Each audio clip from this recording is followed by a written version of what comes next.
Hello, race fans. This is Speed Talk, and I'm Jason. And I'm Dean, and hey, we're back, and we've got a lot of racing stuff that happened in the last week. Just a lot of crazy and fun, wild, crazy stuff we're going to talk about here, and some championship stuff. Let's get going. That's right. Thunderstruck 93. You and I both look forward to this each and every year. You know, we had super late models, and I think we were spoiled at Elko Speedway for all those years. We didn't know what we had.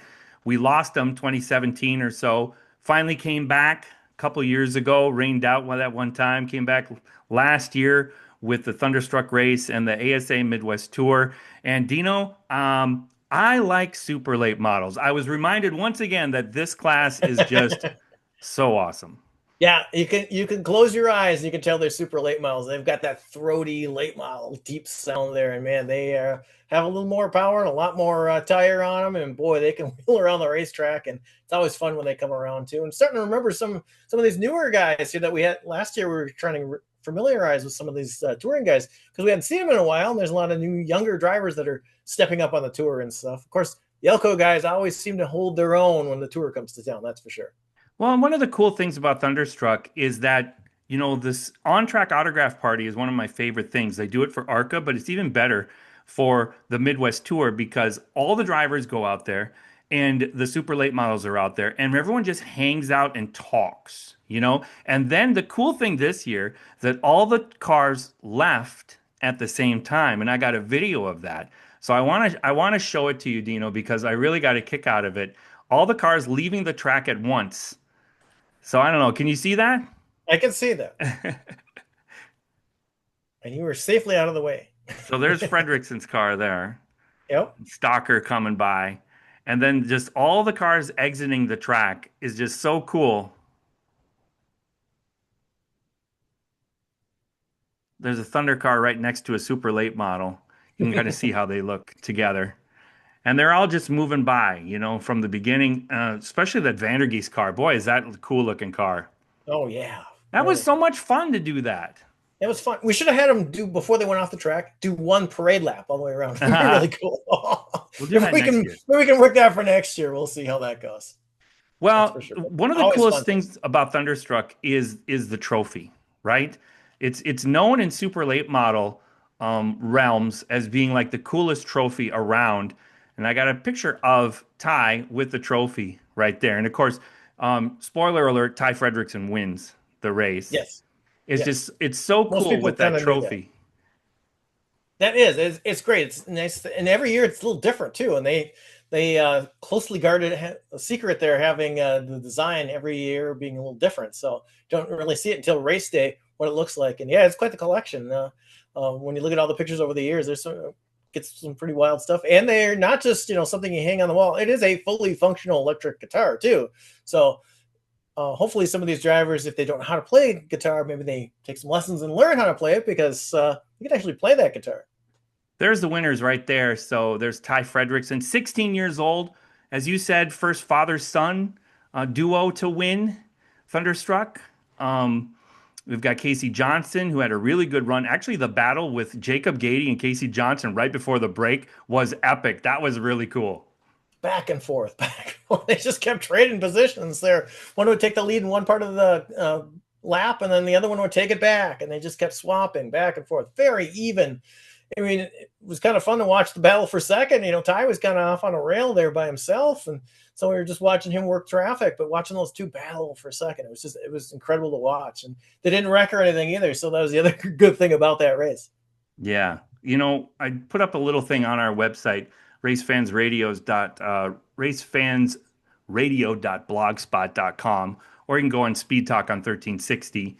And if you just click on that, it just gives a little bit about the race, the quotes from afterwards. Danny Fredrickson was very emotional. It was a really big deal for him and Ty both. And then we have the results on here too, so we can kind of go through that a little bit. Ty Fredrickson was the winner. Jacob Goede got second. What a night for him. We'll talk a little bit about more about that here in a second. Casey Yes. Johnson, a good night for him because he got to jump up in the point standings. Gabe Summers had some problems and finished 10th, you know, and he's the point leader. So a really good night for Casey Johnson. Justin Mondyke, the winner from last year with a good showing. Levon Vandergeest led some laps early, faded back a little bit. But here we go. Ty Fredrickson from Elko. Jacob Goede from Elko. Sixth place, Tristan Swanson from Elko. He had to come from Dalton. the back of the pack, remember, too. He got hmm sent to the back early in the race, and he had to work his way back through. So that's pretty impressive to finish sixth for Tristan. Well, especially because he hasn't run super late model much this year at all. No, in fact, they blew up the engine in their late model there a while ago, and they were really wondering and hoping and praying that they could run Thunderstruck. And then the deal came together and everything worked out. They were able to get in there. And like I said, had a fast car, ended up having to go to the back and worked his way back up front, too. Who knows if he would have started up front what he could have done. Zier in seventh. Jonathan Island in a Toby car, eighth. It was great to see him back at the track. Of course, he was the inaugural winner of the ASA Midwest Tour race in 2007. Remember that day, Dino? That was quite the day. We got to do that race. Like, it's funny, and we've got to do a few of these races here at Elko together. And yeah, that was the very first one. We got a chance to do that one. And boy, we didn't know what we were getting into when we had that race. There was a lot of heavy hitters in that race. It was a stacked field full of track champions from all over the place in there, and it was a lot of fun. It was a while ago, but yeah, it was a lot of drama and a little bit of excitement. And Island was the winner, but it was a surprise winner at that too. We didn't hmm expect him to win, but he made the right moves at the end of the race and ended up taking the win in that one. Yeah, actually, it was a surprise move for us going into the race night on Saturday because when you and I both showed up at the track, we didn't know that we would be announcing the Midwest Tour event. They kind of sprung Yeah, that on us a little bit, but it was a blast. It was. You and I always come prepared to these things, and we know most of these drivers anyway because half of the field were Elko regulars anyway, which I think really says a lot for this track that we can have half the field just be our local guys, even though we don't have any other super late model races around here at all, other than Oktoberfest coming up next weekend. yeah, and I think when the series comes to the Midwest Tour, comes to Elko, it's like, okay, be ready because these local guys are ready to go. I don't think they go to any other racetrack where the local guys have as much of impact in the final results and in the race as they do when they come to Elko. Yeah. And I'm Uh, breaking it up, but you know what? It's 100% true on that one. And it was really fun for us to be able to do that. It's cool to have the track TV people there too, and so that is an added thing. Pretty good crowd, even though the weather looked a little bit iffy all week long. So it was pretty. I'm just glad we got the show in. That's for sure. And the Track Enterprises people were very happy and impressed, and that makes us happy too because we want to keep doing this race over and over again. So as far as the event itself. Ty Fredrickson by far was the fastest car. He didn't start right up in front because of the inversion. He was back a little ways. And so the very beginning of the race was actually really fun to see Fredrickson, go high and go low and could pass these cars and be so aggressive. We forget these super late models are almost a second a lap quicker than our late models. Okay. And they have so much power. And when they get on it, they get on it. Right. Mm-hmm. And so it was fun at the very beginning of the race to see how aggressive they were and to see guys dicing and dueling. And then, it calmed down a little bit, but still a little bit of drama going into the lap 93 break. And at the end, it was just a blast. I don't know. I don't know. I just had a really fun time. I really enjoyed the super late models. It was a lot of fun. And you talk about tires, they couldn't change tires on the break. And it was a brand new Hoosier tire that they were running that they hadn't ran at Elko before. So we're quite sure exactly how it was going to go, but they said that it was a pretty good tire and it was going to have a lot of life in it. And I think that's the case too, because after they cooled off, after that 10-minute break and went back out there, it seemed like those tires really didn't fall off that much. And the racing was just as good. Cars seemed to be just as fast and competitive in the second half too, as we were running a 125 lap race on the same set of tires. Yeah. I don't know.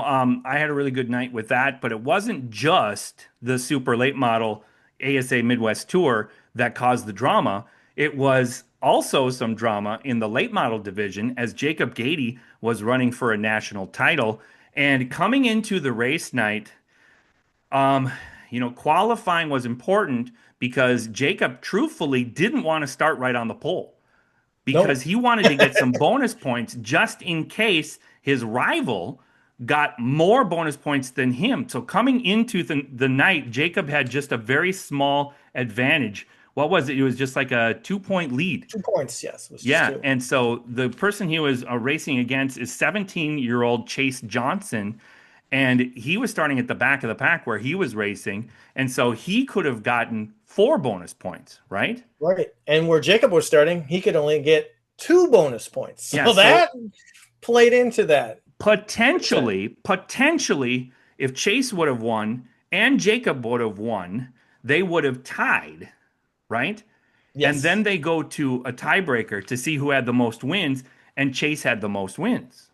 Right. So he would have Okay. held the tiebreaker on that one. Yeah. Now, of course, there's even more behind the scenes drama that goes along with that, as far as, is that legal for someone to start in the back even though they didn't qualify in the back and all sorts of that stuff. But it doesn't matter because No. Chase ended up crashing and Hmm. finishing way back. And so that essentially sealed it for Jacob because he came in with a 2 point lead in the night, which I think was a huge stress reliever for him. It Yes. had to have been.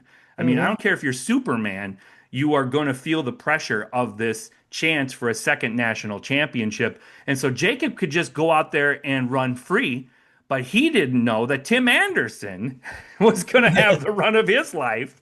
And those Yeah. two were duking it out in that feature. And And it was what a wild feature it was.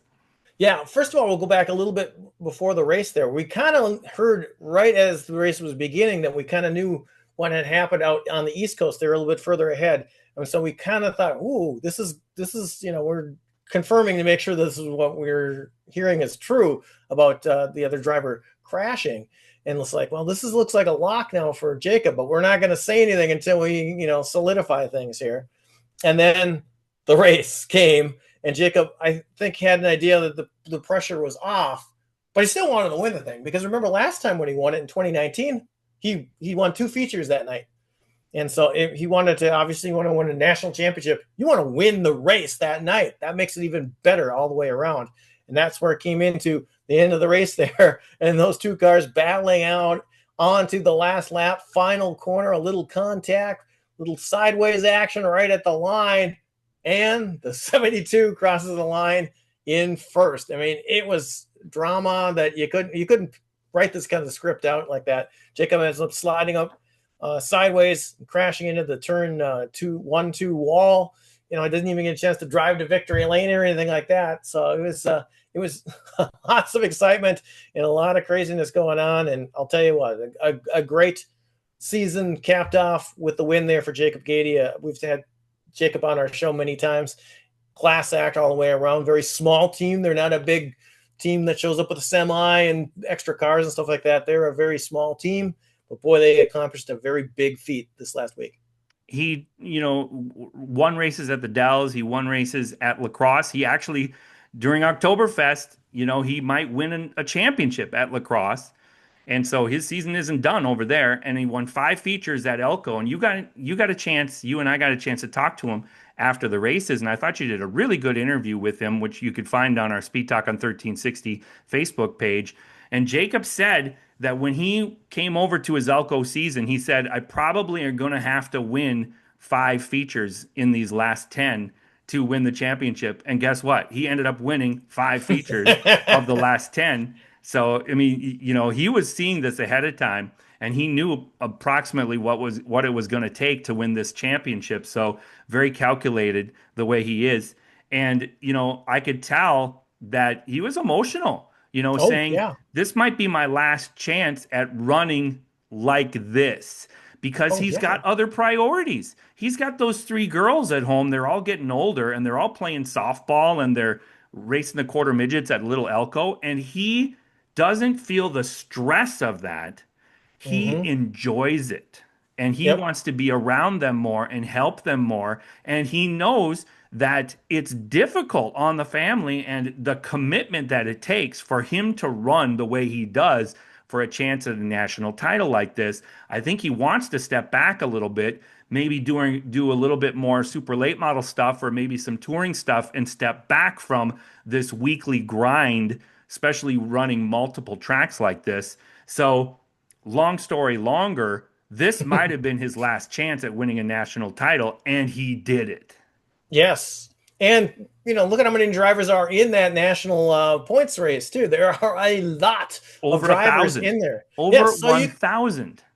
I mean, we've seen a lot of drivers in the past. Jacob's had great seasons and such and wasn't in the contention for a national championship, too. He's had years where he's won a lot more races and didn't win the national championship for various reasons and such. So So, a good it's point, hard. Dino. That shows that up here, we're actually getting really good car counts. Because if you don't get good car counts, 16 plus cars per race, you don't have a chance at the national championship. And because everywhere he raced this year, he essentially had a full field, he's got that opportunity. Yeah, a lot of those times, you get 12 cars, and it's like, well, it's not a bad field, but you're not getting the maximum points, and that hurts. The other thing that actually helped too is NASCAR changed the points around a little bit because down in the south they basically lined up straight as you qualify. So if you were the fast qualifier, you started up front. So we always had the inversion here in this part. So our drivers in this area were always handicapped against the drivers down south because fast time, they're starting on the pole. Well, now here you get fast time, you're not starting on the pole. But I think that makes for better racing, But and we get the bonus points. That's the yes, thing. and NASCAR put that in there too. And NASCAR looks at things at Elko, and they keep an eye on it. We always joke about the restart cone and stuff like that. Well, that started at Elko, and now NASCAR uses it in their Cup Series. They pay attention to what's going on at Elko too.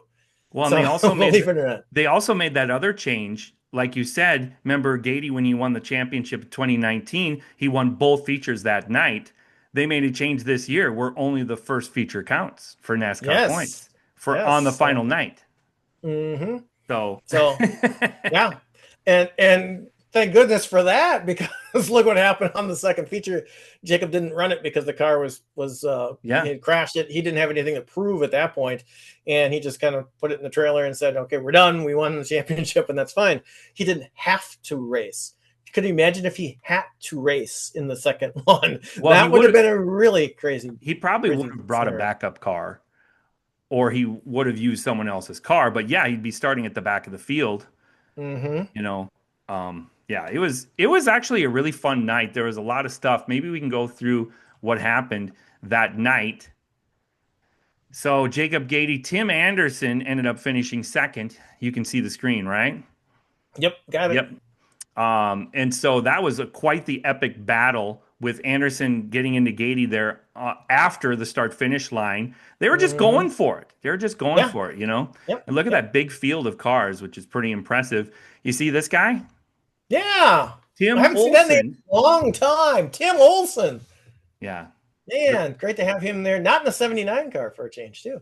Well, founder of the Midwest Tour got a chance. There he is right there with you and I. Yes. Of course, we worked for him for many years at I-94 in Sauk Center and in Fergus Falls. But he was, of course, the founder of the Midwest Tour, and he worked at Elko Speedway for many, many years. But also coming back and raced Zemecki's car because Justin is off to college. So raced Zemecki's car, and he had a blast. I think he got the bug again. Now, I think the funny thing is he showed up to the racetrack wanting to just come and watch the races and hang out. And then he got asked, "Do you want to drive the car?" And that changed everything from just hanging out at the racetrack with talking to people to, "Hey, I want to get behind the wheel and drive again." So And it had that been really lit a 12 fire years. under him. It had been Yeah. 12 years for him since he raced. And pretty good showing, 12th place here. And so, not too bad. Brian Rolstead won that second feature, and he also was the fast qualifier. You see the guy who finished in second here Mm-hmm. was cruiser Chris Merrick. He needed a good night again to stay up there in the point standings. We'll talk more about that in a second. Thunder Cars, another guy running for the national championship is Brent the Freight Train Kane. Unfortunately, the previous week, he ended up getting into a wreck, and, the car just wasn't right. Is unfortunate. There's Brent Mm-hmm. Caden's car right there. And so his car wasn't right, and so he just couldn't get past. He got boxed in and couldn't get past him. Like, earlier in the year, this was the last feature for points. He ended up in fourth place. He needed to win this race, and get maximum bonus points in able to get the tie, and it just didn't happen. He was so close throughout the season. He lost a few features here in the last month or so by Mm-hmm. just a couple feet. Yeah, If he would have gotten even one of those features with maximum bonus points, it would have changed the story. But still, an unbelievably good year for Brent Kane, and he's going to win the championship next week. The second mm-hmm. feature, he ended up in second place, but he really needed that win. In the power stocks, 2 wins for Nick Oxborough.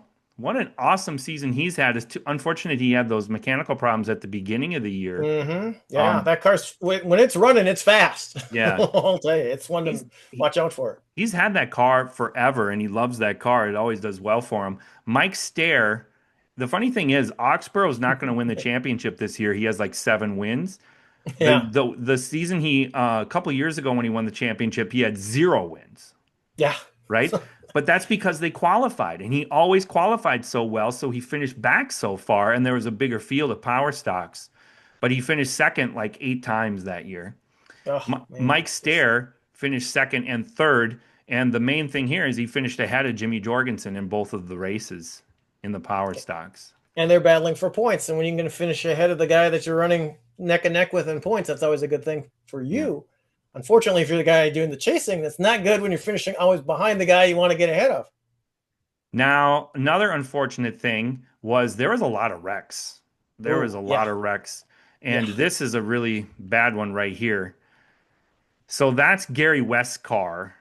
And What's he left went of it? down, yeah, he went down the backstretch, lost brakes. I think he tagged the wall up and hit and just went flying into corner number 3. He took out Jorgensen too. And look at that car. I mean, the front of it is completely bent. I'm Yeah, sure there's it hurt the nothing motor. there anymore. Yeah, Yeah, I mean, it's got to be completely rebuilt. And he, had some injuries, but there was a fire, and at least the fire went out. yes, So they were able to that's get the that good out, news. and yeah, and obviously he's done for the season, but he says he wants to come back. He's gonna lots of race car drivers when they get a serious incident like that, they always want to come back and you're gonna avenge that. You got to get back on the track again. So we'll look for Gary West to heal up and be back on the track next year.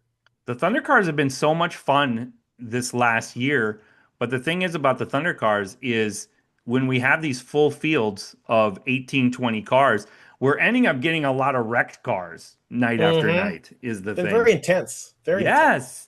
A lot more veteran drivers, and I think more intensity this year than other years for sure.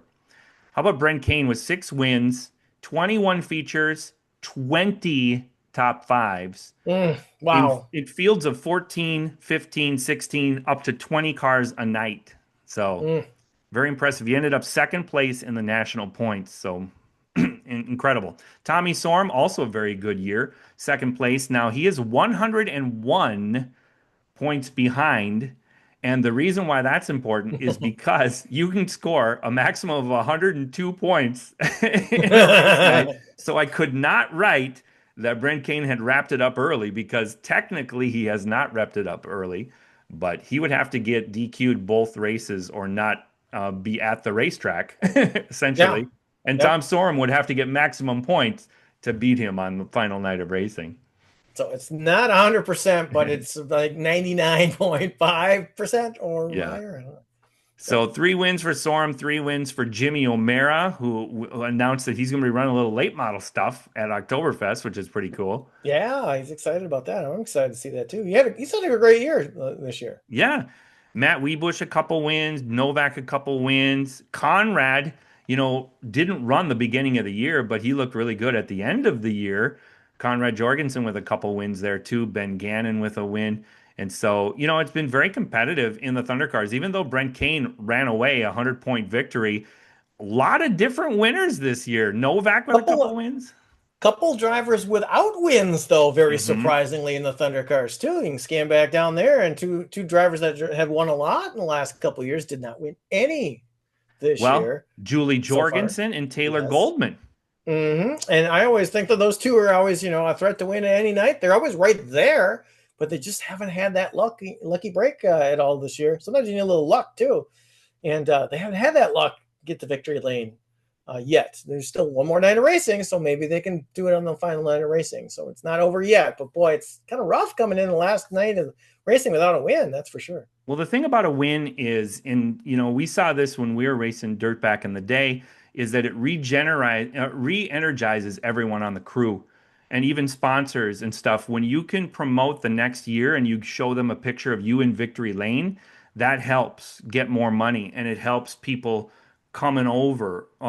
When my brother and cousin, and when we were doing well, we had a lot of crew show up during the week to help on the car. And then when you aren't doing as well, not as many people show up, you know? And so when you win, That's it's when you it's need the kind of, people when you're not winning, by the I way. know, but it's not as much fun. It's the vibe. I don't know. It's the thing. And a lot of people are doing this because they want to support you, but also it's fun.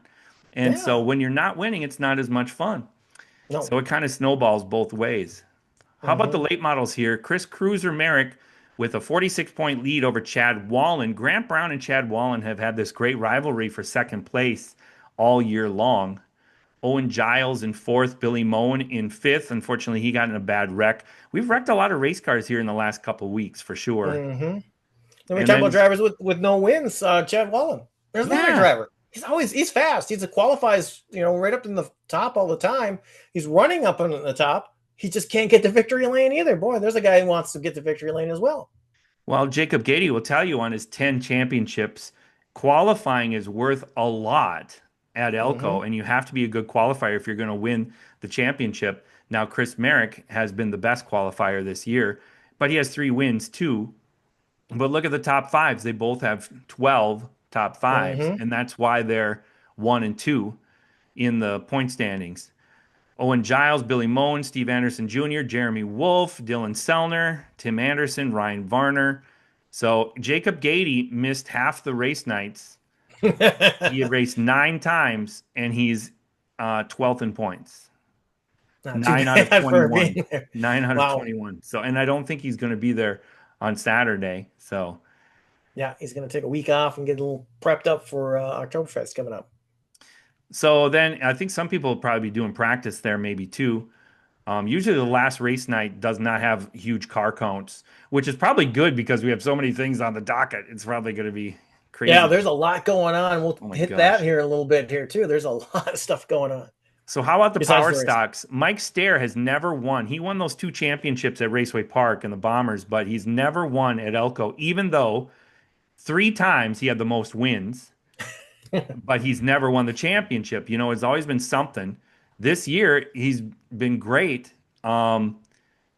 21 features, 21 top fives. Yeah, he's Okay. he's always right That's there. crazy, the consistency. And you have to also give him accolades about the mechanical side of things too. Hmm. To run that hard, these power stocks bump and bang more than any other class. And then to not have a DNF all year with that, Yeah, incredible. yeah, Jimmy Johnson, 5 wins, 20 points back. So he's still in the hunt. Okay. yeah. It's That's crazy. possible to make up 20 points, but Mike Stair would have to have some bad luck, I think, because we're not getting those huge car counts. It's right 10 or 12 a week is the thing. And so, back when we were getting 20 cars in the power stocks, if you had a DNF, it would really kill you, as far as the points go. But now it's not as much if there's only 10 cars. Yeah, and those two drivers battling, they seem to be always starting the features near each other, like alongside or right or ahead and behind each other. It's always kind of fun because they start back a little bit further, so they got to work their way through. And it's amazing how both of those two drivers can work their way through the field, night in and night out. Jesse Fisher, too, he had mechanical problems at the beginning of the year and missed Hmm. 6 race nights. But since then, he's been right with them, 4 wins. And I don't know, Oxborough has had actually an incredible year with 7 wins. So it's been really fun in that division. In the Legends, it's pretty much sewn up for Ayrton Brockhouse over Tristan Swanson. Tristan has 2 fewer features, yet only 66 points back, but that's tough to make up on one race night. Hmm. Mashad, it's great to have him back, ended up in third place. Cam Paninsky's going to end up probably fourth or fifth place in points. even though he missed a bunch of race nights. He's doing some dirt late model stuff now too, which is pretty cool. And won too, just about a week or week and a half ago too. That's Crazy. amazing. He's only drove that car, and I only saw some practice, and I think he ran maybe one race prior to that, and he already won in that car. So it's like, man, what a talented young driver too. Hope they keep the Legends car around though, so we want to see No him doubt. driving that once in a while too. Well, I think he's going to be running some stuff in Oktoberfest too, maybe.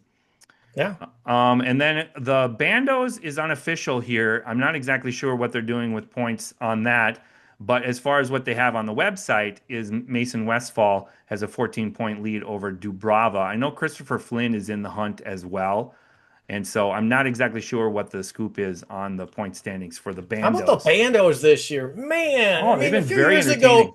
a few years ago, we didn't have that many bandos. We just had one little group, and that was about it. Now we have full heat races, which resemble what used to be a feature, and then we have a big feature event. And man, it's some really good racing. 2, 3, 4 wide racing with these bandos. These kids are fearless, and it's pretty fun to watch. The up and comers, the next generation racers out there. Yeah. I don't know. Wrapping up the season, what do you think, Dino? Big transition at the beginning of the year as far as Mm-hmm. Brockhouse Group coming in. We had some different employees, had a lot of changes at the beginning. I think we're finally in a groove here as we're getting towards the end of the season where As it everyone knows usually their is. job and things are running smoothly. The crowds have not been what it's been in the past. I think that's partially because of the economy. I think it's Mm-hmm. if you look at attendance at all these places, it's been down pretty much everywhere. The car counts in the pits are a lot Yes. better this Mm-hmm. year than last year. You know, Tom Ryan's focus was on the fans and the fan experience, and he let me know Mm-hmm. it's like I want this to be like the Wild or the Timberwolves or the Twins or the Vikings or whatever. That's the type of show that we need to do.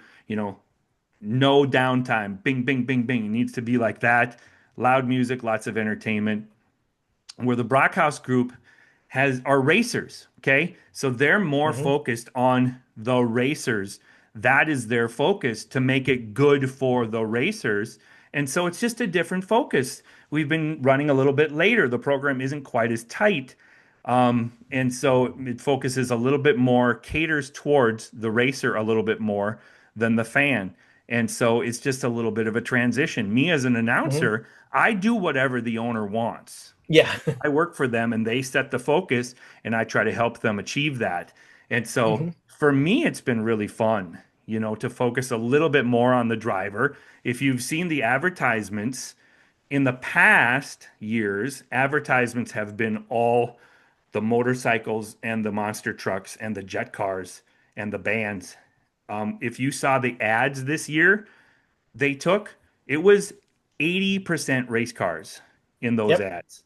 Yep. So, it's just a Yeah. slightly different focus. Yep. And so Plus, well, the there's one race other thing fans here. have to Oh. show up. If it's going Yep. to work, they have to show up. That's the thing. Or else it's going Mm-hmm. to go back to how it was before.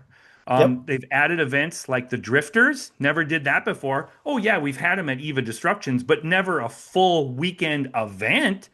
Yes. Three of them this year, and they were incredibly successful. It's going to grow more and more. High School Racing Association, never done that before. Midwest Dash, never done that before. That type of stuff is going to increase. I guarantee it down the Yeah. road. It's definitely a thing, and the things were kind of set already in stone pretty much before the season started. So we didn't have a lot of flexibility in the schedule. It was pretty well set. We'll see what happens for next year. There'll be some changes, and we'll see what those are going to be. I'm sure they're going to be very exciting changes, that's for sure. And one other change we got to mention here, and we always hit that too. Best racetrack food you can get too. Rack Shack Barbecue. What an addition this year at the racetrack, having an actual restaurant which operates, you know, the other 6 days of the week as a regular restaurant. On race days, it's a little different, but they still have all that great barbecue stuff at the track, and it's a pretty cool addition too for the race fans and the race facility too. I think so too. Yeah, Thursday, Friday, Saturday, Sunday, they're open 11 o'clock at Rack Shack Barbecue. And, word of mouth is going to take a little while for this to get bigger and bigger, but you know that that's just going to get bigger and better. Also, things to look forward to is there's going to be a racers banquet this year. Okay. Yes. Everyone hated that there wasn't one last year. Nobody was happy with that. Um, Hmm. and when we did it and we did them as racers themselves, it was challenging to put that Yes. together. And so Hmm. now it's going to be put together by people who have done this before, and it's going to be catered by Rack Shack Barbecue, and Yeah. I'm sure it'll be at Elko Speedway, I would guess. And Yep. there's camping allowed there now. And so, Hmm. hey, this is all positive stuff. And so, did everything go 100% smooth this year? No, no, No. it didn't. Without a doubt, it's never going to when there's going to No. be a change of ownership like that. But was there good intentions on everything? Yes.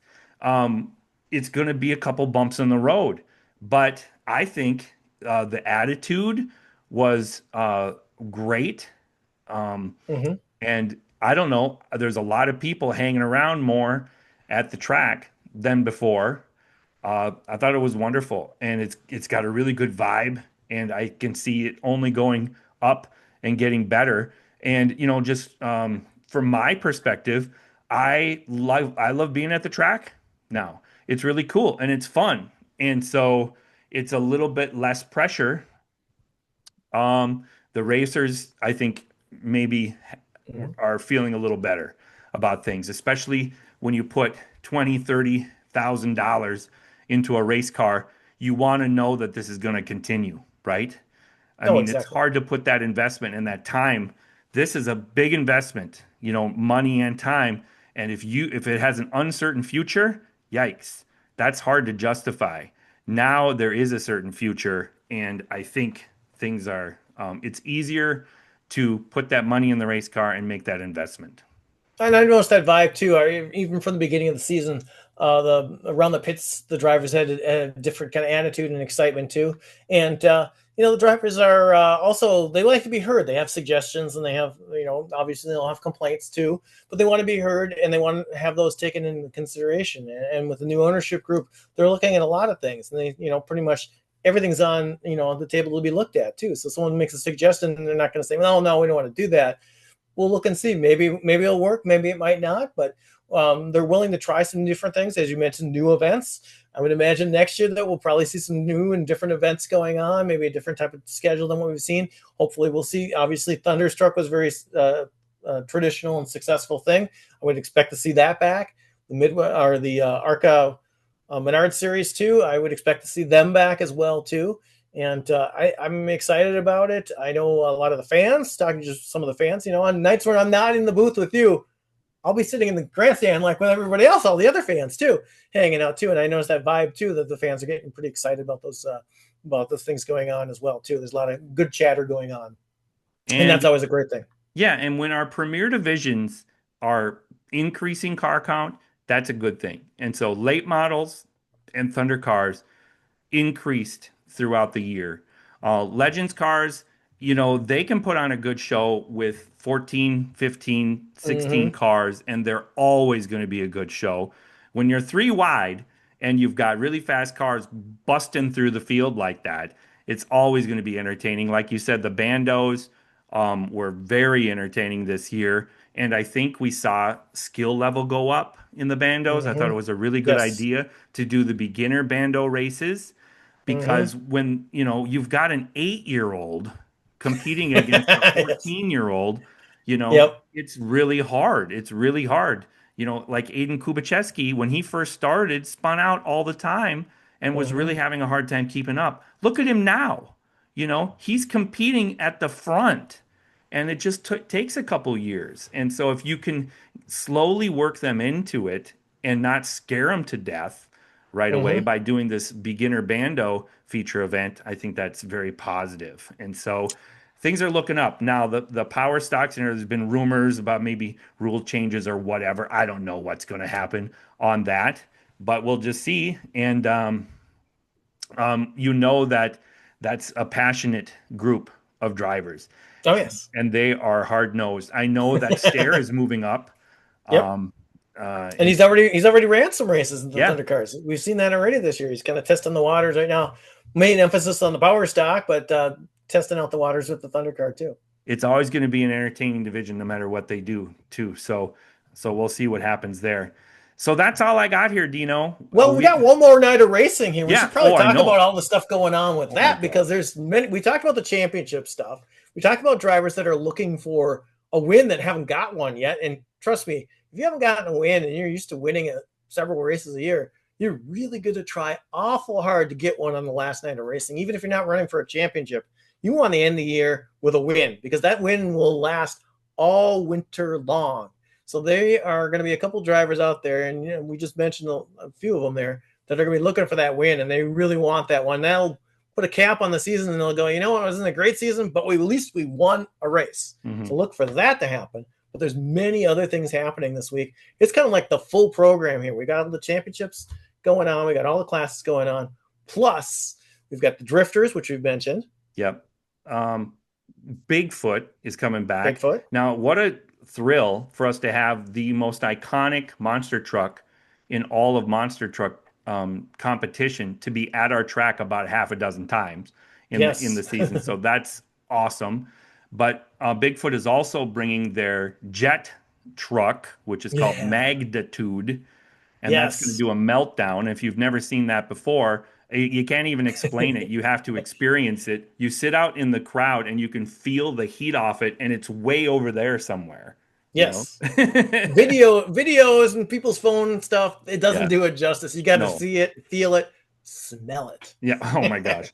And You can smell it. It's kerosene Mhm. based fuel, so you can smell it. You definitely can that too. I forget what it is, but it's something, it's like 140 gallons or something like that that burns off in 6 minutes. So, I mean, it's just It's a incredible. lot. It's uh, it, it Not it's energy good. efficient for sure. And then, No, we're not worried about that. no, It's not not an this night. electric car, No, okay? it's Who definitely wants not. an electric car to a meltdown? Well, they could do that too, but we'll Okay. get away from Tell the gals that the lumberjacks will be there because that. when I when we do these surveys of what do you like at the racetrack, lumberjacks show up many times. It's always the females who mention it. So lumberjacks will be there. Should We I wear got a the plaid shirt or something and just kind of hang out and sure, the you lumberjack? just try to Okay, get yeah, the right. excess excess women.